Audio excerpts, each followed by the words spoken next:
এই বেলারুশের চতুর্পাশে রয়েছে স্বনামধন্য নামি দামি সেনজেনভুক্ত দেশ। এই দেশের ভিসাটি পাচ্ছেন আপনি 1 মাসের মধ্যে, এবং পরবর্তী 15 দিনের মধ্যে আপনি ফ্লাই করে বেলারুশে পৌঁছে আপনার কাজে যোগদান করতে পারবেন ইনশাআল্লাহ।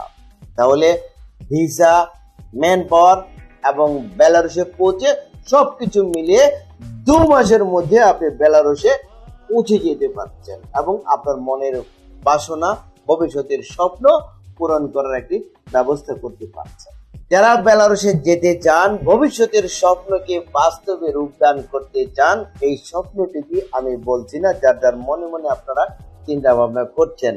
তাহলে বেলারুশে যাওয়ার পরে কোন কোন সেক্টরে কি কি কাজ রয়েছে, যারা কোনো কাজকর্ম জানেন না, যারা অশিক্ষিত, আপনাদের জন্য রয়েছে বিভিন্ন ফ্যাক্টরিতে জেনারেল ওয়ার্কার হিসেবে কাজের সুযোগ। এই ফ্যাক্টরিগুলো